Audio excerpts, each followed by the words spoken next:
Hi, everyone. Thanks for joining. Search Sessions is a weekly show we're hosting during the COVID-19 pandemic to help businesses and our community best position themselves for success during and after the crisis. We host this every Wednesday at 11 a.m. Mountain and bring on industry experts and thought leaders to provide business advice and guidance during these challenging times. Every week, our brilliant SEO leaders at Boostability also provide weekly SEO advice and tips for how you can optimize your SEO. This week, we have a show packed with information and data from Yext insights on the impact of COVID-19 on global search and consumer behavior. We have Dwayne Forrester, the VP of Industry Insights from Yext, here today to take us through the research he and his team have completed. Dwayne is a superpower in the search industry, and we are very excited to have him here. Prior to Yext, he ran Bing Webmaster Tools. He also ran SEO for MSN, was on the team that launched schema.org, has authored 2 books from McGraw-Hill, and ran Bruce Clay, among other amazing things. He also builds guitars as a hobby, which is awesome. Dwayne, thank you so much for being here. Absolutely. Excited to spend some time with you guys today. Yeah, it's going to be fantastic. And I am Amanda Price, VP of Marketing here at Boostability and your weekly host. So let's jump in. All right. Are we ready? Amanda, do you want to start us off? Yeah, I'm going to take us through a quick overview of who Yext is, then we'll jump into agenda, and then I'm going to pass the mic to you. So Yext is the leading technology company known for their Yext Search Experience Cloud. Their products and solutions are for SMBs and partners and include Answers, which is a powerful new technology that enables you to put natural language search on your website, which is amazing. Their Knowledge Graph and Network, which is a single source of truth for the public facts about your business across 60 digital services like Google, Amazon, Alexa, Apple Maps, Bing, Facebook, Yelp, and many, many more. Listings, which is a complete and accurate listings across the internet. Reviews, so you can monitor and manage your reputation. Pages, you can create local landing pages optimized for search. And analytics, so you have a unified view of all your customer engagement. The thing that I'm so impressed with among their many accomplishments are the fact that they're committed to helping provide government agencies and businesses accurate and verified information during the COVID-19 pandemic. They've in fact partnered with the CDC, the US State Department, the state of New Jersey, Alabama, and many others. And Dwayne, who's here today, and his team have also built this incredible free COVID-19 search data hub. And he is here today to take us through our research. So let's take a quick look at the agenda, and then I'm going to pass the mic to Dwayne because he has so much amazing things to take us through. So today's agenda is packed with valuable insights. We're going to start with Dwayne taking us through the research he and his team have done on the impact COVID-19 has had on global search and consumer behavior. We're going to start with North America, and then we're going to dive into other parts of the world across the globe: Italy, Germany, France, UK, and Japan. Wrap up with some fantastic free resources that Yext is providing. Then, as always, Boostability's amazing SEO experts will take you through our weekly actionable insights and talk to you about how COVID-19 traffic changes might have impacted your business and what you can do with it. We're then going to wrap up with a Q&A. And please, if you have questions, which I'm sure you will during Dwayne's presentation, fire them away in the Q&A chat. Christine, who is our master in command today, will then take us through questions after Dwayne's talk. And then we're going to talk about tuning in next week to hear from Boostability's experts on a deep dive into actionable SEO SMB strategies during COVID-19 and how you can also pivot your business in a social distancing environment. All right, let's jump in. So the question of the day is, what is the impact of COVID-19 on global search and consumer behavior? And Dwayne, I'm passing the mic to you to take us through it. Yeah, it's, there's been a pretty big impact, right? If we just look at, and gang, I'm going to go through this fairly quickly. As you're going to see, there's a ton of information in today's presentation. So I'm going to give some encouraging thoughts right up front. First off, as we go through this, I'm going to focus mostly on the US. Just know that the same depth and information is available for France and Germany and Italy and Japan and the UK. And so you'll see bits and pieces of those international snapshots as we go through this deck, but it won't be as quite in depth because, oh man, we'd be here like until Thursday afternoon. No question, going through it all. But get us started. We as a business, we've noticed a big impact in the world of search. The Yext platform has seen in the last 30 days an 84% increase in usage by its clientele. So that means that almost everybody is up there updating their information. Name, address, hours of operation, special days, considerations, anything that they can control. Businesses are now saying, I have to go in and control this. For a lot of businesses, this is a wake-up call. It's oh crap, I never fixed my hours of operation. Now I have to. And they're getting in there after ignoring something for a while. For a lot of other businesses, it's the not so normal business that we have today with restricted hours, changed hours, days of the week are changed, and all of these things. And they've got to manage it all. So it's having a big impact. I mean, we've been able to deliver over 109 billion impressions from businesses around the globe just through our platform. So now this isn't a sales pitch for us, but think about that. We're only one platform that businesses use. On top of this, you've got businesses that are going into GMB, that are going into big places, that are going into Foursquare or wherever on their own and managing those things. It's a lot of work, right? So as we move through our slides here, what you guys are going to see is a very common theme, but maybe not breaking the way you think it is based on the industries we'll look at. We kind of been watching this and really been looking at like first reported COVID cases to tie the dates to, right? Japanese customers first to react. Search volumes began to deviate as early as like roughly the third week of January. This is 10 days after the first reported case in the country. Foot traffic falls, phone calls increase, and you're going to see that in a number of graphs. Phone traffic goes up, foot traffic goes down, right? Italy was impacted on February 20th, non-essential businesses, phone calls remained steady until 3/5. Then after that, schools were shut, universities were shut, and we all know what happened. Italy went into a lockdown, everything ground to a halt. Germany starts to react late February, grocery store searches spike, foot traffic goes down in hospitality and retail. I don't know if you guys have heard this. For the past 13 years, I have been going to Oktoberfest in Munich. Just got word yesterday that they've canceled Oktoberfest this year. First time that I have ever heard they have not held Oktoberfest in Munich. That's the type of impact we're seeing here, right? France is similar to Germany. Phone calls spike around 3:15, and that's like one day after the German market and France closes schools. North America, search volume, and this is going to be a really interesting slide when we get to it. Search volume for pharmacies rises on the 24th. Foot traffic begins to fall across all other industries. And then calls and website volume increase in early March. But there's a lot more to that story as we go into it. One particular slide is going to kind of really visualize everything that's going on for you guys. The UK saw a late decline in foot traffic after May 1st. Retail and restaurant volume dropped, then search traffic is relatively consistent, but then phone calls ramp after about March 10th.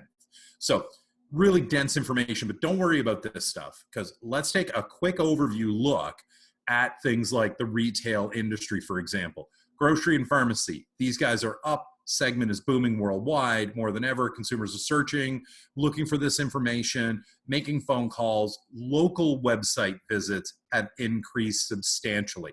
And this is people trying to understand, do you offer delivery? How do I put things in a cart? What are delivery windows looking like? How long will it take me to get this? All of that.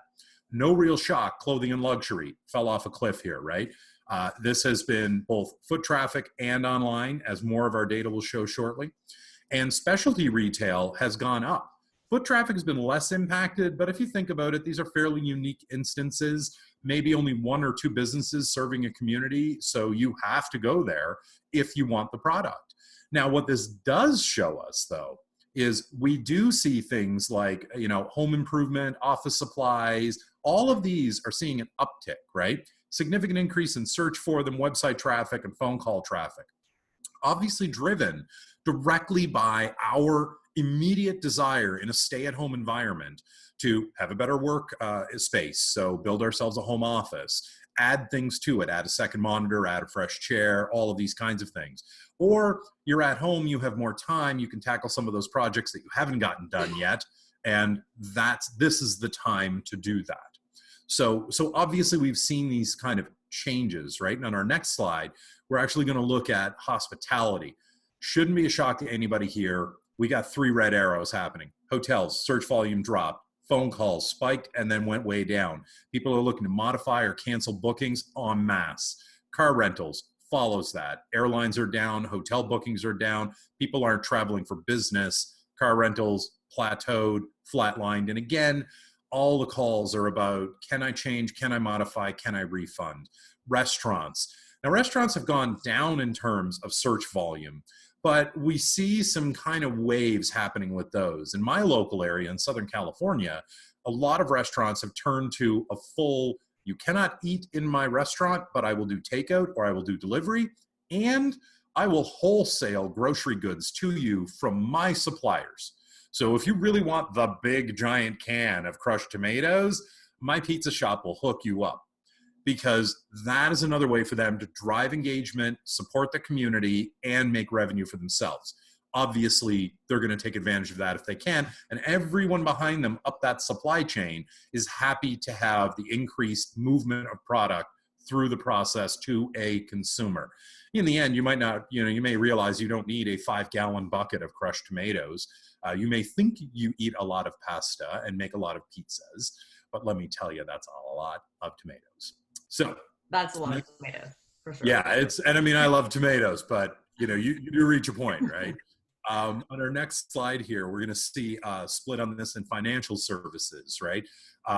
Search volume has gone up for banks and ATMs, people trying to understand, are you open? And this is a lot of fear-based moments in time where we have with consumers.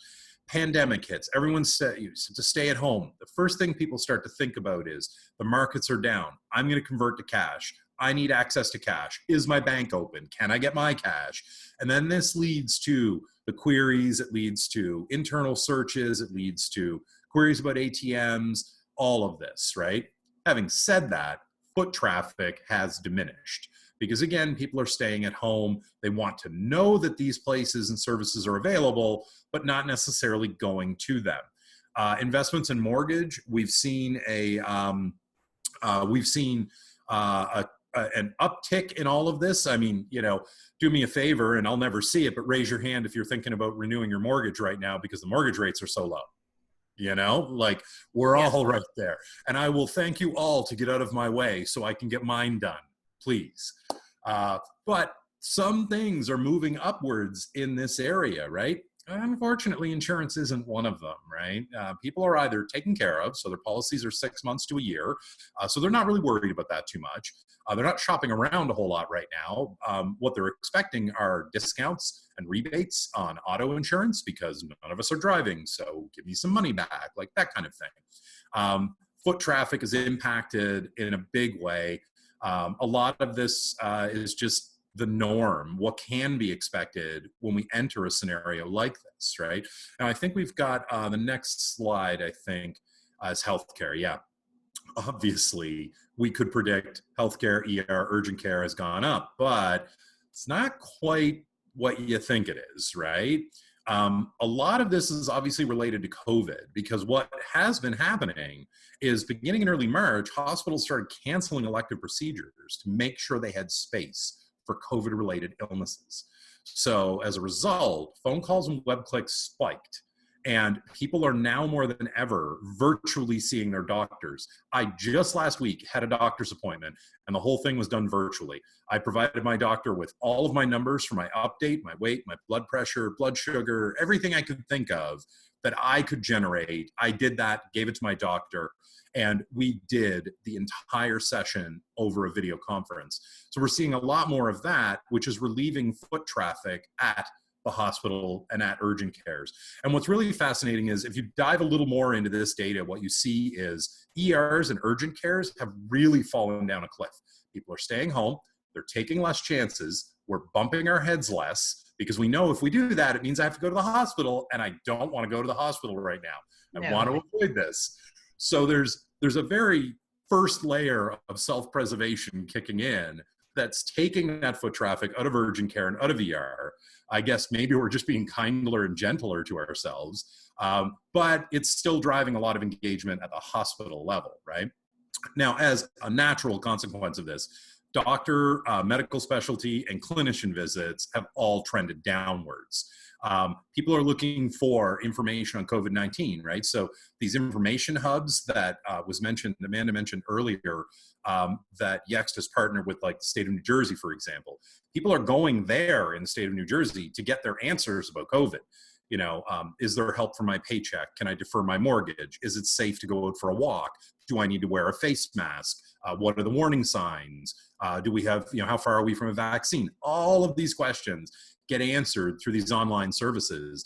And more people are turning to those, whether it's a solution like ours or one that paralleled the launch of it, Google's own solution. Like, that's what consumers are using as their first line. And I want you to think very carefully about that, because I know you're all out there nodding your heads with me going, yeah, no, I do that every morning. I get up and I go to the web and I ask it, how many cases are there? Is there anybody near me? When am I going to have contact tracing apps? I know all of this, but I want you to look at your own behavior, because your own behavior is changing as a result of this. You thought you did a lot of searching prior to this.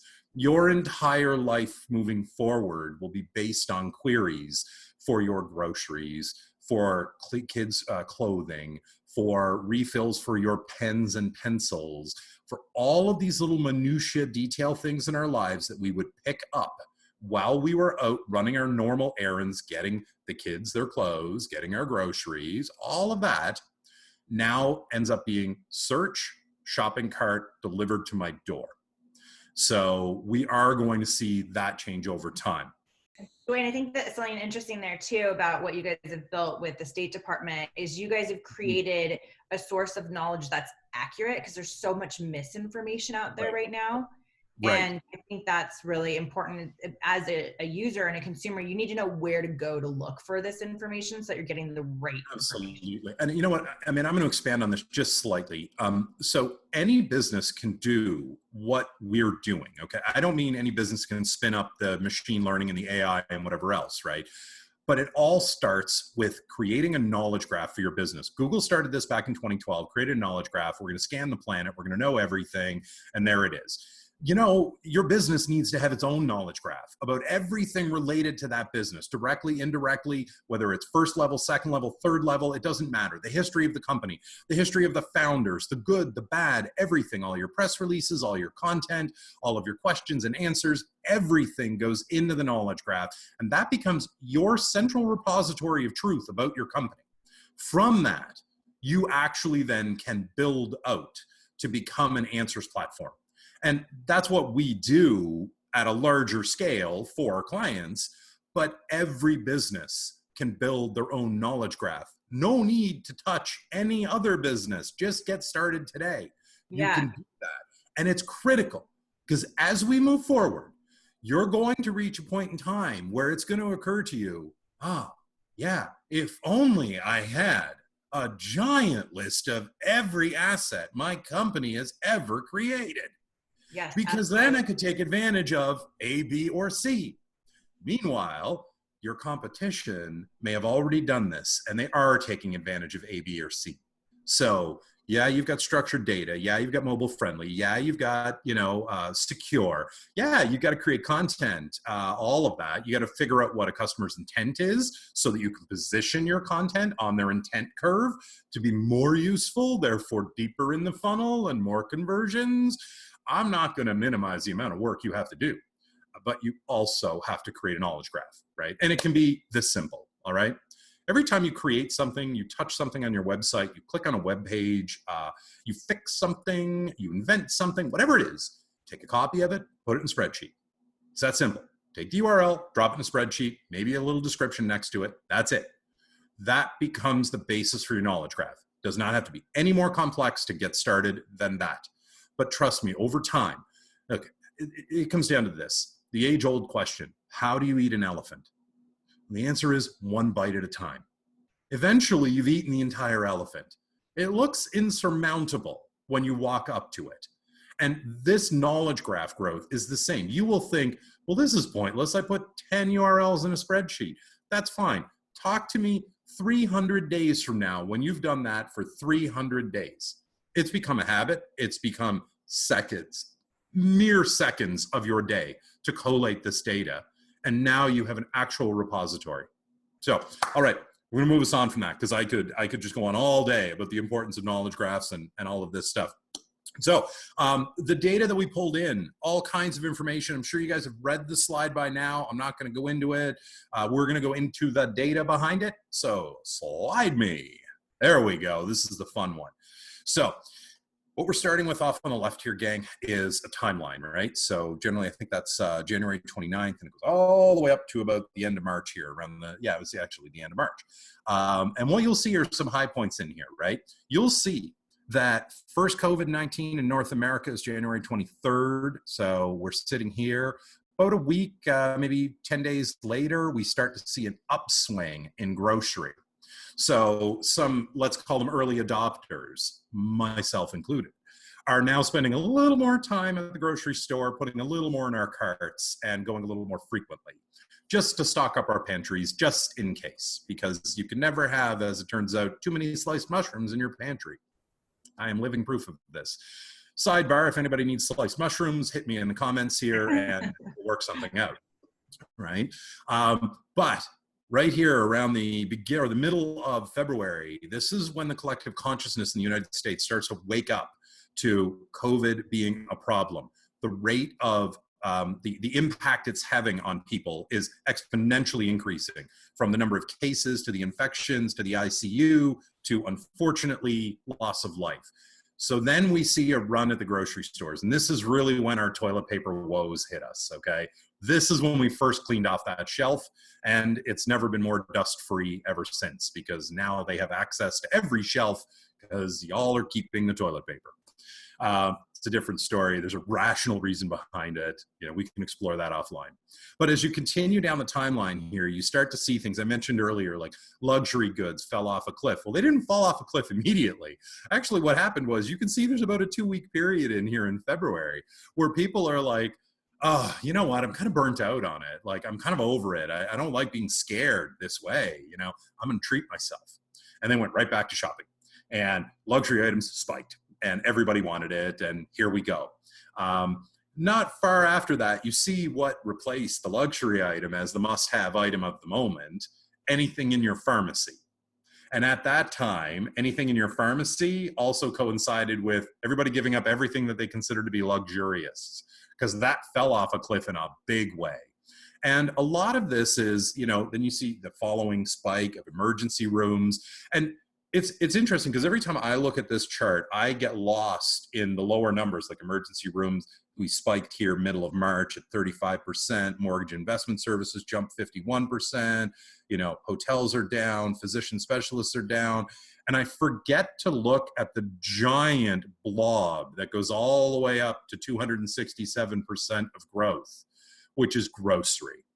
And this is what we see today. It's tapered off, but it has not gone back to anything resembling a normal pre-pandemic level, right? It's just insane. So this right-hand side of this chart, this kind of represents our new norm, where society is swinging from item to item as it becomes collectively, consciously important. So luxury items, much less so. You know, but basic staples, obviously much more important. We see all kinds of things popping up on social media that support this. Everyone's baking bread at home. Everyone is suddenly a baker, and they've got cool designs on their breads and different ingredients, and solving for gluten-free, or solving for, I just want the taste of old-fashioned bread, and whatever it is. They're focused on those things, and that's driving a resurgence in grocery. My wife and I recently planted some heirloom seeds that we had here, and that made me aware that there is a shortage of seeds now in the United States. So if y'all think you're going to run out apparently and buy a bunch of seeds and get ahead of the curve, nuh-uh, you're behind the curve on that. And and seeds are one of those things like if you run out of seeds, it's not like you can just whip them up. Like you got to go through a few cycles of growth, harvesting, drying, and then getting it out to the people before we have seeds again. So there's a lot of challenges in all of the supply chains with this. But let's move on, because I've got a ton and a bunch of depth to go into, and I want to show you guys this. Okay, so if we look at some of the data, and I'm not going to read off everything here, the graph that goes along the top of this, the dark gray line in here with the dates, guys, this is generally the same on these slides. So you don't need to worry too much about that. Really what we're talking about here is North America. But as percentages go, year over year trends, clothing is down 55%, luxury dropped off 76, groceries up 151. Pharmacy is down 60%, which makes me wonder, what the hell are we buying in our pharmacies? Because if it saw that much of a drop, and yet I think we can all agree that the pharmacist may be more important than the person at the produce section in my grocery store, we seem to have flipped that script. Now my produce guy, my produce gal is the most important person in my life, And yet my pharmacist is like, yeah, I don't want to know you. I don't want to be there, Now this could be because maybe we attribute the pharmacy with illness and with people there having an illness. So we are avoiding the pharmacy because we are projecting that if someone's in the pharmacy, they're sick, and I want to avoid that. Yet we're going to the grocery store, partly because we have to go to a grocery store, but partly because we feel and have always felt safer in the grocery store. So I don't know. Home improvement has spiked. Office supplies have spiked. Weddings have fallen down. Obviously, the wedding space, at least for planners, has just kind of flatlined a bit, and it's had an effect. And I think largely this effect is because we've got a lot of stay-at-home orders around the country, and that's limiting the number of people that can get together, which is having a big impact on people's weddings. Obviously, if you can't have more than 5 people, it's tough to have your family over on both sides, So there we go. Hospitality. Red line for hotels, car rentals, restaurants. We have not captured airlines in here, but can anyone guess what their trend looks like? I think it's fairly obvious. It's a red number starting with a negative. Banks, ATMs, those are up, as we noted. Insurance is down, mortgages up. Investments are up, but only slightly, which is interesting. There's a lot of competing information there, whether you should buy, whether you should hold off, what to buy, what not to buy, what to sell, all of that. So it's a very confusing space right now. And at the best of times, consumers are confused by it. Now it's a bit of insanity. Hospitals, trend versus 2018, we're seeing them up. Emergency rooms up slightly. But I'm willing to bet if we reran this number again a month later, we would see that number is the same or lower now for emergency rooms, because the initial wave of people feeling ill with COVID-related instances would have gone to the emergency room trying to figure out why they felt like crap. And we've passed that already. So that's behind us. But urgent care, doctors, physicians, medical specialties, clinicians, all down a little bit. So let's move out of the snapshot. And we'll take a look in a little more detail here, right? Retail search volume in North America, grocery, pharmacy, this is what we're looking at. And this is that kind of, we see the trend is the orange dotted line for US coronavirus. So this is search trends around US coronavirus. We see almost perfectly the grocery peak hitting. We see a bit of a peak in pharmacy, but then pharmacy just falls straight down. That tells us that consumers are focusing on, I need food, I need to stay home, and that's all I'm going to focus on. So there's a real lesson in here for businesses, and the lesson is this. You need to focus on what's most important to your customer. Oh, revelation, you say, Dwayne. Haven't we been doing that all along? You should have been, but I'm willing to bet a fair number of you have been biasing that thought with what mattered to you or what was a tax on you. So if it took too much time, you put less effort into that. If it was easy, you put more effort into that. Now, I can't stress this point enough. It is about the consumer. It always has been about the consumer. It will always will be about the consumer. The winners are those who make the consumers feel like the consumers are number one. actively make a customer feel that way, they will throw their money at you. And it doesn't matter that they have to pay you $10 extra for the same product they could get elsewhere. They want to know they can trust you.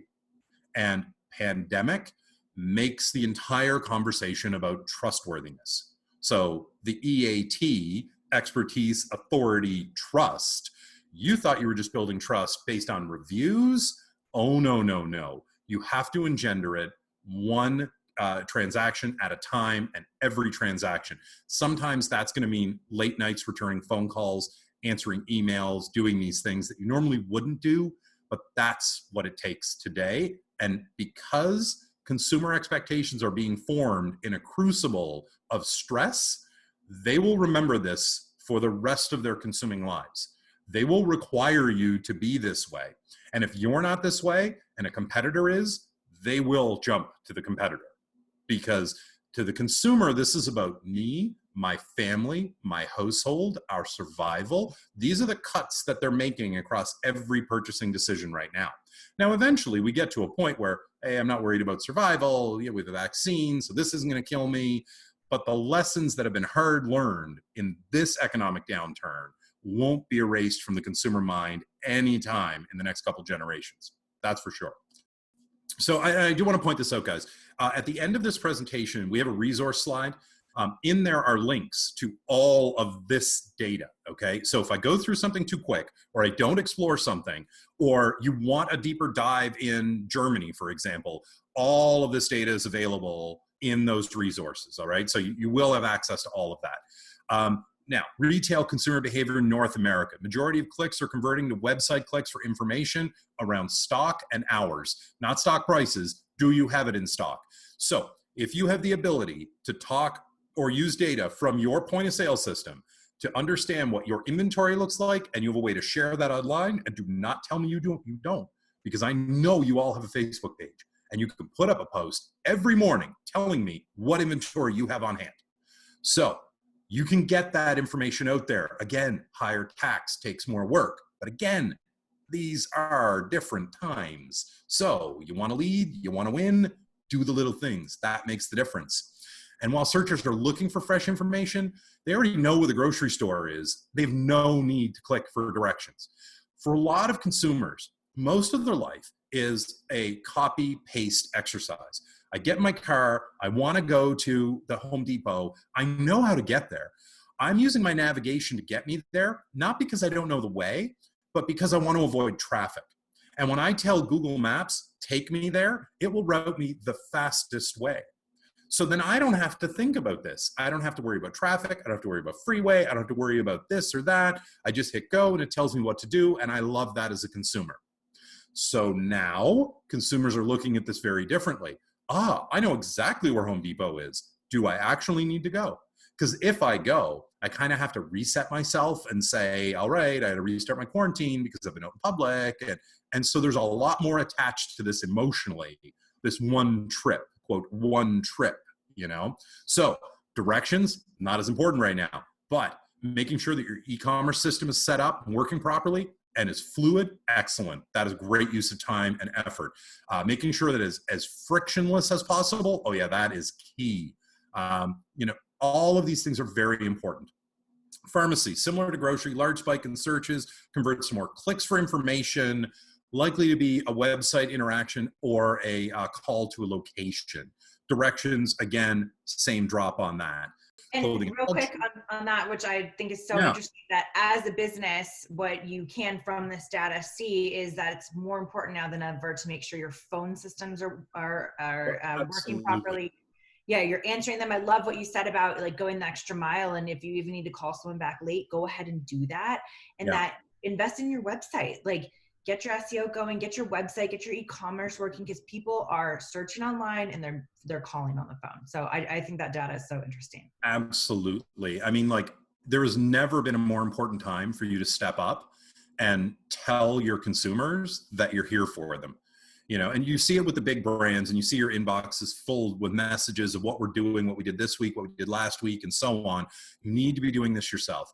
And as a small business, you may be doing this at an individual level. It may be the 7:30 p.m. phone call to the last person that left a voicemail for you, telling them, we expect to get a delivery of X within the next 48 hours. I expect this number of objects. I have a wait list. Would you like me to put you on it? Because I can still get you that product.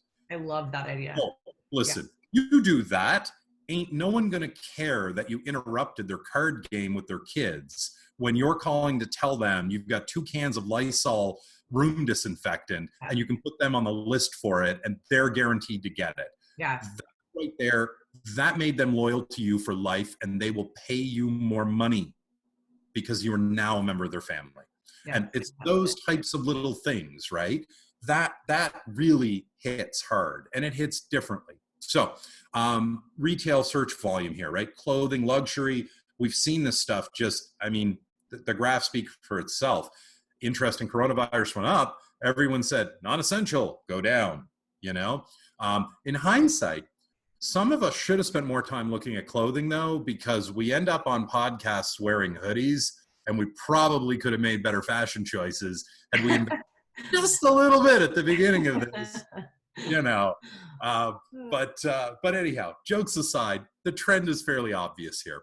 And I'm going to try to get us a little deeper in here. You know, like, and again, this is just diving a little bit deeper, right? Getting directions fell off the cliff for clothing related things. Phone calls dropped, website clicks dropped. Again, non-essential. You know, very few people will wake up in the morning and realize I have no clothing. That generally is it's tied to a moment in college for most of us. And, you know, as we become adults, we generally will have clothing available to us. And therefore, that doesn't need to be solved right now. Luxury retail, yeah, you can see that. And for obvious reasons, right? Everybody. What do you do if you're in that space? Look, you're in that space, right? You are doubling down on the customer interaction. You are working hard. Because one thing that never goes away is luxury. All right. Like the high end of product, right? And this is an old axiom, but if you're going to bring a product to market, you bring one of 2 products to market, one that is very cheap and that you make pennies on, but will sell billions of. And then that makes you a mint. Or you sell very few of something, but you make it very exclusive and very high end. And you make a lot of money on each one. And we can all think of examples of these. The reality with retail is, especially in luxury is largely about an experience. It's about the product, but it's also about the experience of learning about the product, interacting with it, seeing it, having it explained to you, having it delivered, your first touch, the way it makes you feel when you have it, the way it makes you feel when others are aware you have it. All of that experience still has value today. And so it really matters to the customers that are in the luxury segment that they are being taken care of. So same thing for luxury people as your average retailer. You need to make sure you're explaining how you're cleaning your products, your spaces, how you're protecting your staff, what your long-term plan looks like after this. Now we're starting to see a very big part of the conversation coming along where businesses that are hoping to reopen soon are now having conversations with customers via email where they're saying, look, you used to have to type in on a keypad when you came to our gym. Now we're going contactless and you'll just be able to scan your phone, or an RFID tag we'll give you for your keychain or whatever, and no touch on that.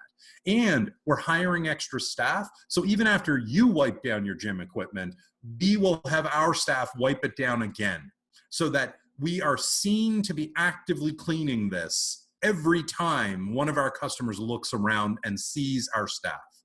That goes a long way to making me feel like my gym is sanitary, that they're on top of it. And every business has this moment, okay? I walk into my local grocers. You cannot step forward to check out until the grocer or the clerk has been able to come around and sanitize the keypad for the card reader and everything else. So you have to wait for this process now. And I expect that to become a norm in most industries. It's going to be that way. You know, I'm very much looking forward to my next haircut. I expect to be able to book my salon exclusively for me on a random day and time where I will be able to just say, I want to be the only person in there. What's that going to cost me? $250? Fine. I'm buying the shop for an hour. Now I'm joking about that, but I can guarantee you every second chair in that salon will be empty. That is our go back to normal. And that concept applies to every business. Do you have markings on your floor that designate what 6 feet look like so customers standing at your cash know where to be? Well, you should. In cities like mine, it's an actual ordinance that you can be fined for if you do not have those things on the ground outside your front door in case there's a lineup. So if the police roll up and they see that there's no markings on the ground, they can simply go to the manager and say, here's your fine for today. We'll be back for another one tomorrow and the next day and the next day. Paint the lines on the ground. There you go. Your version of that in your own shop, whatever that is, do it. It just shows you care. So retail search volume, other areas, home improvement, office supplies, wedding services. Again, a little more deeper dive on what we were seeing earlier, right? Now, I expect that we will be seeing more of these roller coaster trends. As we have conversations about reopening states, reopening cities, reopening the country, you're going to see people saying, got to get ahead of the curve, want to replan my wedding, got to get out there. And that is going to drive a lot of these things forward. Some of it will be fits and starts, and we'll have to go back a little bit and then forward again. But the general things, home improvement, office supplies, those things will be steady. And in fact, I would expect office supplies to start trailing off because not that many of us are using that much ink in our printers at home that we need a steady supply of toner all the time. And we've all bought our chairs, we've all bought our microphones, we've all bought our desks. So I expect that to get back to somewhat more normal, although slightly elevated. So all kinds of increases here, right? Again, these are just different versions of this data that we're looking at here. Home improvement, what drove this is people, are you open? Do you have this in stock? I want to know about it. And folks really kind of flashing forward on this, getting right to the website, asking you. Now, if you're a large box store, you have this data available through your point of sale system. If you're a smaller chain or an independent, you have to provide this data. And it might mean going alternative because you may not have this baked into your website for people to find it there. So you may have to be posting this on daily inventory updates on your Instagram, on your Facebook. You do a live feed where one of your staff gets to read off your inventory count in the morning and you encourage your customers to sign into the live feed and engage with you. Great idea. Like things or if you're like a small boutique store and you have home improvement stuff or you have office supplies, market that you have that because search demand is.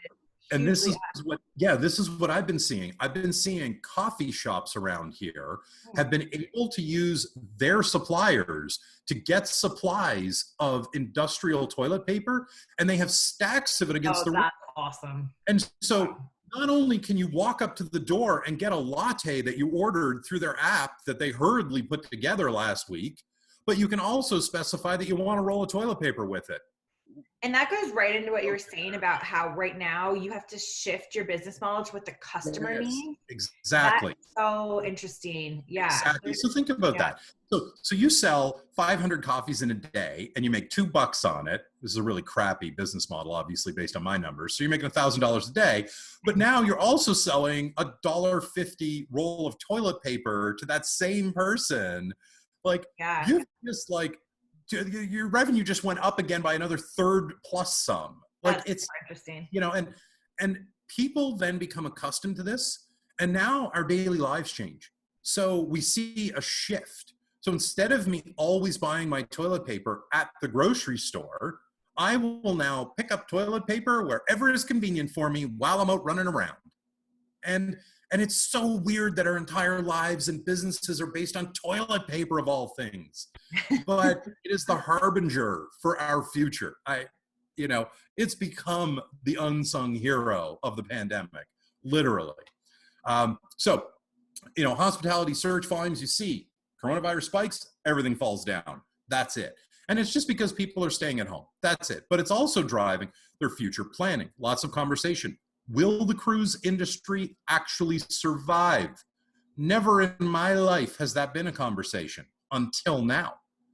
And reasonable one, right? So all kinds of drop off here. Although restaurants, obviously, phone calls are up because people are placing orders, they're doing takeout. What this does illustrate, and this is an opportunity for anybody out there who is a restaurant. If you were listening to this, pay attention to what your partners, what your SEOs are saying. Get on top of this. Do not have a crap experience for your restaurant on the web. You might think it's all about foot traffic to your business. I guarantee you I'm judging you based on your web experience. And this pandemic has shone a very bright spotlight on that. Yes. So the reason your phone calls are up is because your website sucks. I can't place an order. You don't have a full menu. You think you're doing a good thing by putting it on a third-party website. But hey, your manager didn't upload all the menu because, wow, that's a lot of work. And so now I'm talking to your staff asking you, do you have this? And I'm being told yes, but nobody can tell me what price it is because it's not on a menu online. But all kinds of failure you can avoid by just building a decent web experience. And it's not hard today. So I'm guessing Boostability can help with that. I was just going to say, I'm guessing some folks around Boostability might have some ideas here, but website clicks are down. And that's because the website experience sucks. I can't place an order through you. I can't get a hold of somebody quickly. It's not easy. You don't return emails. The website's slow. You don't have menus on there. All of that exists right now.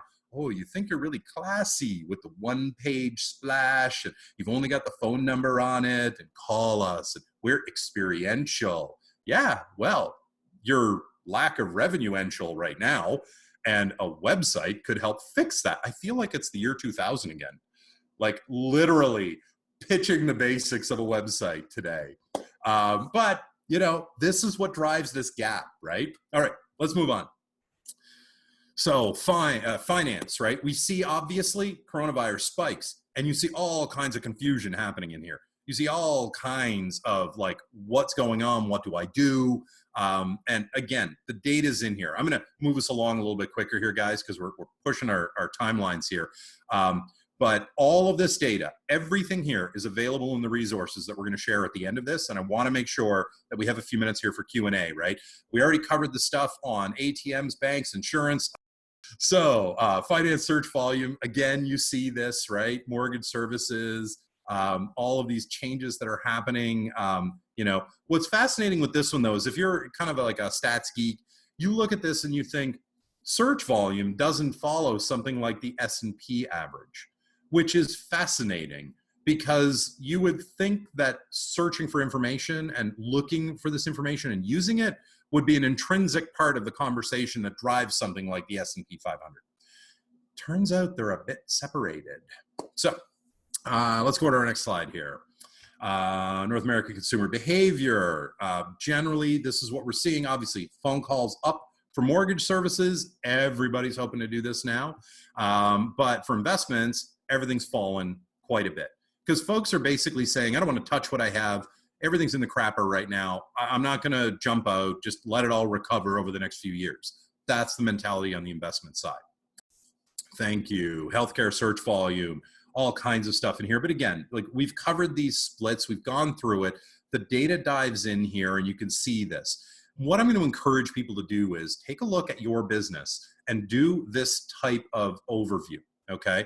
And whether you do it yourself or, call the folks here at Boostability and I'm sure they can spend up some time and help you create a graph like this for your company so that you can then look at this and say, of all the products or services that I have, what's important today and what do I think will be important tomorrow? And that's what I have to focus on.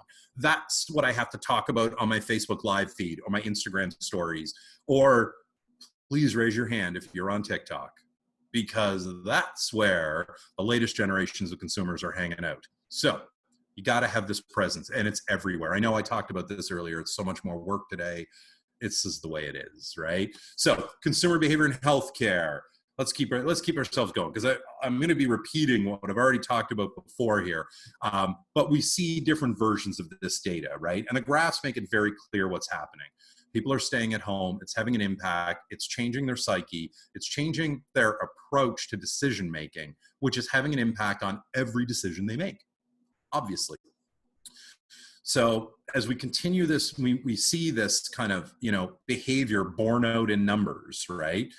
You're not getting a direct phone call to your doctor because, again, doctor, sickness, icky, avoid. And this is it. Every morning I wake up, I take my temperature. If I'm generally fine, I feel like, all right, I conquered yesterday. Maybe I can live through today. Off I go. So I know my consumer behavior is changing, and I'm pretty sure everyone who's a part of this right now, all of your consumer behavior is changing as well. Obviously in healthcare, obviously in fins, everything.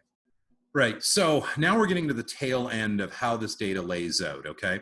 So this is just kind of a big graph that shows you who lost volumes, where they lost it, when they lost it, and what that effect has been. So as we see the confirmed cases of coronavirus continuing to rise, we see everything that is non-essential continuing to fall. And that will just continue to go on that track over and over and over again. And obviously, now think about this, you take the same model and you apply it to other instances, an earthquake on the West Coast, a flood or a hurricane on the East Coast, bad snowstorm in Canada. Well, no, there's no bad snowstorms in Canada. I grew up there. Well, a snowstorm in Canada, fine. We'll call that Friday because that's normal up there. I was literally not joking. I was on a call with my folks this past weekend, and it was the week after Easter, and they told me they were getting a snowstorm and they were getting a foot of snow that day. And I'm like, don't ever ask me why I moved to California. Okay, are we clear? That's why, right there. I like my spring sprung, not covered in snow, but it has an effect on consumer behavior. If that was the norm, then I wouldn't be putting my snow shovel and my snowblower away in the spring. I would have those things on hand longer. That's not the norm, though, and it catches people by surprise, similar to this pandemic. And the pandemic doesn't need to be anything global. It can be regional, it can be local, it can just be your community. But as a business, if you have a model like this, where you can look at something and say, when attention ramps up in some manner, it affects these products in this manner. Now you know what to position and where. And you also know why a paint store needs toilet paper, why my hairdresser needs toilet paper, why the coffee shop needs toilet paper, why every business needs rolls of toilet paper available for consumers. Because apparently it's the one thing that is absolutely got to take home every day forevermore in humanity. When the aliens show up, I just hope they give us technology that makes more toilet paper, because apparently that's what we need to move forward. So moving forward, let's hit our next slide here. So Italy, and I'm going to fast forward us through this, guys, so we can get to the Q&A portion of this real quick. But we're going to go through real fast here. And Christine, I'm just going to have you once a second hit a slide for me. We're going to snapshot Italy. Then we're going to go on. You're going to see that the data is available there. We're going to move on to the next country. It's France. Again, an overview of this data. The French can't get enough of their groceries. Obviously, they're cooking like crazy during this. France moves on to, I think, Germany. It's a very clear pattern that we see with all of these numbers, right? And what I showed you from North America, all that depth is available for each of these countries in the resources that are freely available here. So again, if folks want to dive in deeper, by all means, dive in deeper, right? And I think, let's see. Okay. I'm just taking a look in our chat and our Q&A here, guys, because these are our resources.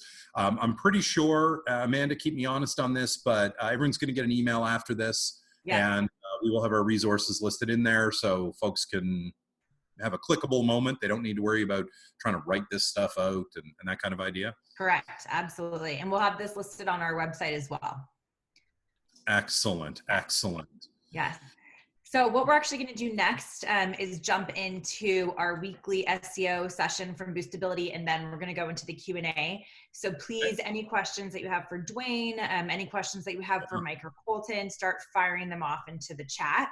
And let me go ahead and introduce our SEO experts here at Boostability. We have Colton Miller, our Director of SEO. Colton, thank you for being here. Thanks for having me. Awesome. And Mike Marsh, our SEO manager. Mike, thanks for being here as well. Thanks for having me too. Of course, guys. And today we're going to talk, this is kind of a really nice dovetail from what Dwayne was just talking about. We're going to talk about how COVID-19 traffic changes impact your business, and then what are some things you can do about it. So Mike and Colton, over to you. Sure thing. So I'll kick us off here. The first thing, especially with everybody kind of experiencing COVID-19, especially with their businesses, traffic, different things. The first thing, especially in the SEO realm of things, is just recognizing what SEO loss potentially looks like, and then, getting into it, how do you actually recognize its actual loss or kind of loss that has meaning to the business, and then how you recover from that. So, first off, especially in the SEO realm, you're looking at things like rankings. Has your rankings grown? Are there specific keywords that you've lost? Getting into, traffic, conversions. Are there other goals that you have on the page, such as, dwell time, maybe page depth? Those things in general, you just want to be, kind of like Dwayne's already laid out here. You want to be cognizant of those things in kind of a normal environment, and then understanding how those things are potentially getting affected now. If you had a health blog, something like that, there's a real good chance that you're seeing a lot of kind of turmoil in your traffic, different things like that, where, again, if you're kind of in retail or maybe something like that, you may be experiencing maybe a high jump in traffic. Maybe it's deviating from like location pages, different things like that, going somewhere else. So that leads us right into kind of the next part, which is, how do you actually understand that potential loss? I'll let Mike kind of dive into this one a little bit more. Yeah, definitely. It's is it coming in? Is it coming in? Okay. It's looking at this and looking at knowing when to pivot and knowing that kind of loss, recognizing those shifts. Like, you have to recognize that do the keywords that you have, does the user intent actually match with those specific keywords? Are those selling keywords? If you lost them during this time because of different search trends or different search insights, does that really count as a loss? And so identifying and making sure that the user intent actually matches, it's asking yourself these questions of your business. Have you made any major changes due to these different search trends? As Dwayne's mentioned throughout this entire podcast, great information. What kind of changes can you make to build that trust? Were the ranks that you had before, were they actually beneficial? Just because it has search volume doesn't necessarily mean that it's beneficial for your business. It's something that you've got to look at, and you have to identify and work with your SEO, or make these decisions for your business. You have to identify now, if you're not getting that foot traffic, where are your customers? Where are they going? They haven't left. They still need product in most cases, and it's how you're presenting that product. We've talked about in past weeks where it's essentially you have to revamp, and like Dwayne's mentioned, it's early 2000s. It's basic website building where you have to have these things that are available for your customers. Where are they? How do you reach them? Do you go onto social media? Do you go into these different avenues? And how do you reach them? And it's a lot of times it's through website, it's through phone calls, it's through these different avenues. And then can they reach you? Do you have that functionality? Do you need to add that functionality? And then I've already mentioned if it's already lost. And then how has your traffic shifted? Sometimes you can see, like Colton's mentioned, your top page is no longer your top page because it's not satisfying that user intent. And so, okay, what do you need to do? You need to pivot somehow, and you need to create content that now is satisfying that kind of intent. And then how do you shift this to benefit you as a business? It's asking yourself these specific questions, and then going into what you can actually do as action items to then take advantage of these specific things, which is the next slide. Yeah. So kind of rounding off with what Mike's put out there is basically how can you potentially recoup this? Obviously seeing the loss is something I think we can all kind of recognize right off the bat. The next deep question Mike kind of outlined it there is understanding, is it really a loss? Is it something that needs to be recouped? And if it is, how might you take care of that? Dwayne's already done a fantastic job of outlining here that if the trend has changed, if people are going away from visiting your location, how do you adapt to that? Is that something that you can adapt to? Retail is one of those where, yeah, you may not be able to, update your inventory every day, but maybe you switch to, surprise or mystery bags. Maybe you switch to a lottery type thing. Maybe you try to give more product for something that somebody may have bought before, maybe a 2-for-1. Maybe you start offering these things that traditionally you wouldn't have offered, but now you can start offering. And kicking that over into kind of a website realm and SEO realm is, you know, maybe you look at redoing your keywords. Maybe that isn't exactly, you know, you weren't targeting the right things before, and that's why you're seeing this loss. Maybe it's creating new content specifically around your process or products, or, you know, what you're doing nowadays to kind of react to things going on around you. Maybe it's just simply, you know, upping your engagement on social media. Maybe you used to post once every 6 months on your social media. Maybe now it's posting every single day. I think that was a great example from Dwayne, where maybe now you're posting your inventory on there, or what you've got coming in stock, or what you have more of that you can potentially sell that you wouldn't typically sell.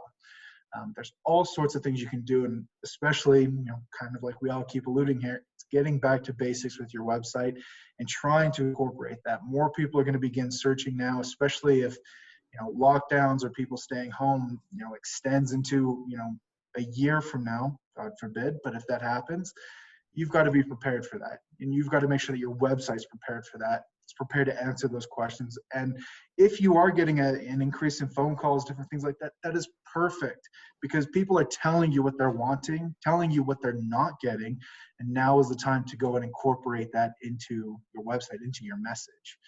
So again, recognize the loss.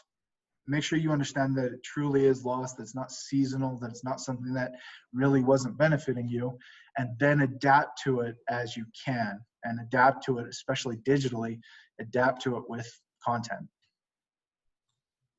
Awesome. Thanks, guys. So we are going to dive into Q&A now. Christine Pratt is going to take us through that. If you have any questions for Dwayne, Colton, or Mike, just shoot them through right now. I know we have a queue with some really great questions already lined up. Okay, great. Yeah, we've got quite a few really good ones.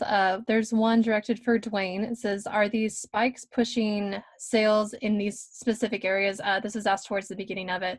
Are consumers being cautious about spending? What do professional services look like for example, law? So let's split this out, and I'll tackle it from the bottom end up a little bit. Law was deemed an essential service. Those services are still in demand. People are still engaging. Obviously, they're not going to the office per se.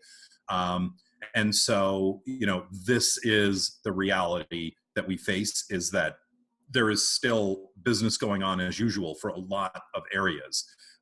We just tend not to see it in our daily lives, because not all of us are engaged with lawyers or legal affairs in our daily life.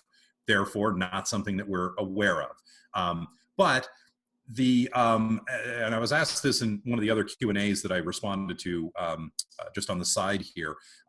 One of the resources that we're sharing, the search hub that we have, the search data hub, that allows you to slice. It's very interactive, so you just click on whatever you want. You keep clicking deeper to see slices of the pie, right? So you can click on automotive, then you can click on auto sales or auto accessories or auto maintenance, and you can keep going deeper to see what query volumes are looking like in that space. So there is data there.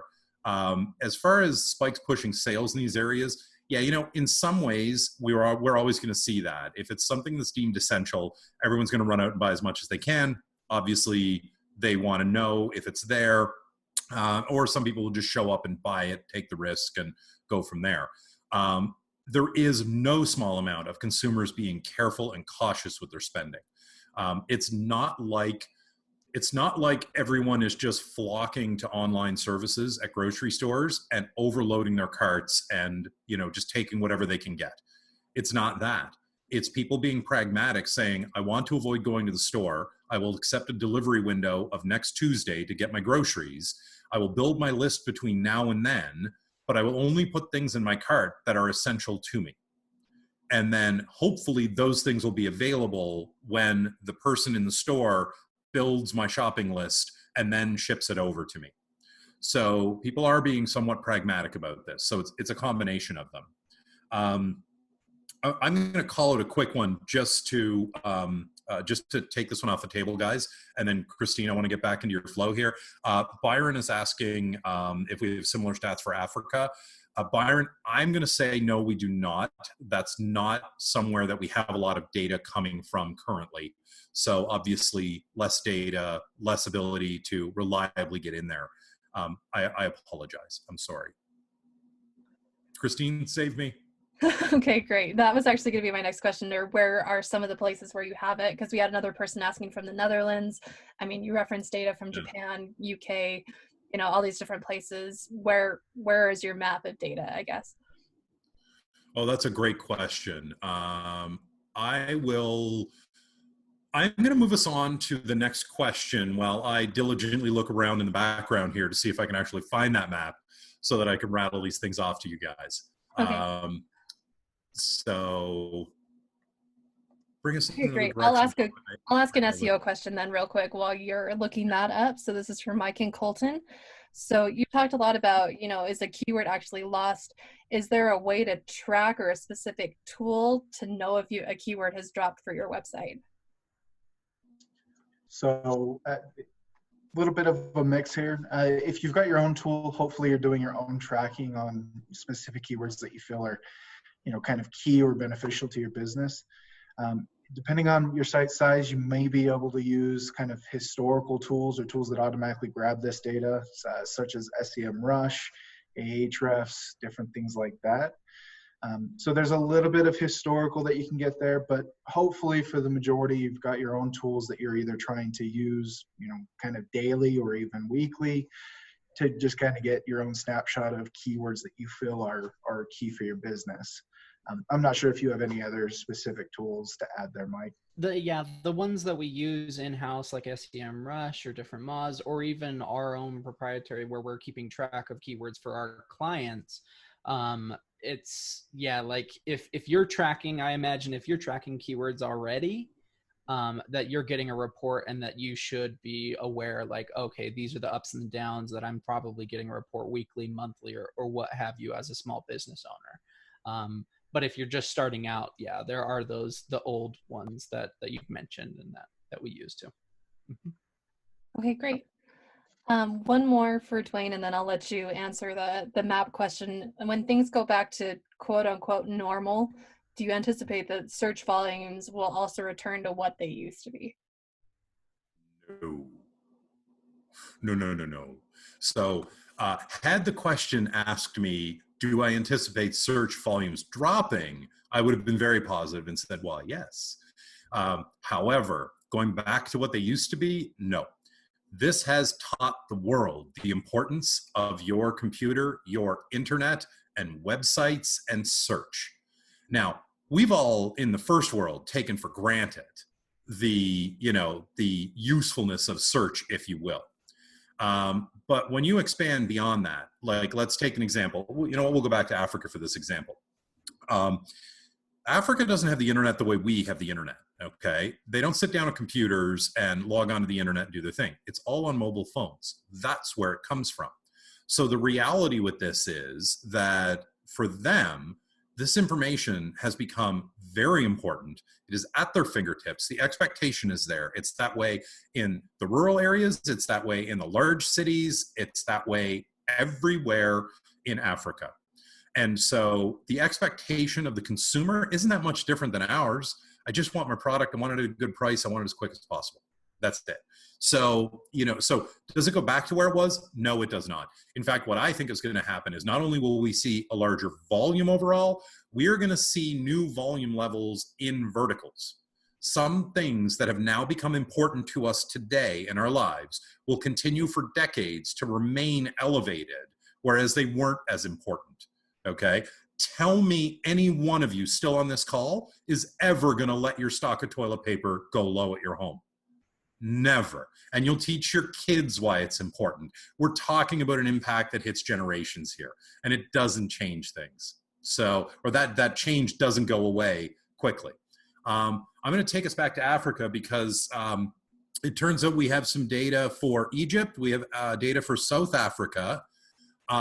We've got India. We've got, if you actually go to the search data hub, the map of the world is there with all of the countries where the data is available. So Canada, US, Mexico, Brazil, I think this is Malaysia, Australia, obviously. Sweden's putting in a good showing there. The UK, Scotland, France, Germany, Spain, Portugal, Italy, Greece, Crete. What do we got in here? Czech Republic, Poland, Turkey, Russia. I feel like you're a small country that I don't know. You're just part of Turkey on the map. You guys got a lot. Yeah, United Arab Emirates. There's a ton of data globally. So Byron, if you're still on the call, man, I apologize. That looks like we do have some data in Egypt and South Africa. So there you go. Not Africa as a continent, as I like to think of it, but there we go. We have some. Yeah, and we'll when we send out the follow-up email tomorrow, we'll provide the links for this great data as well on our website. Awesome. Excellent. Yep, and that's it for questions. So Amanda, back to you. Okay. All right. Well, if you could flip the slide. Thanks so much. So thanks everyone for joining today. We have an amazing show next week as well. Huge thank you to Dwayne for being here. Next week, we're going to be covering actionable SMB strategies during COVID-19 and how you can potentially pivot your business in this social distancing environment. We will have Colton Miller and Mike Marsh on to lead this discussion. It's going to be fantastic. And if you need help with your SEO, Boostability is here. We not only do SEO, but we also build websites. So let us know if you need anything. We are here to help. Call the number, talk to our free, get a free SEO consultation with our SEO experts, and to RSVP to next week, just go to boostability.com/search-sessions. Thanks so much, Dwayne. Thank you. It was a pleasure. Thank you so much.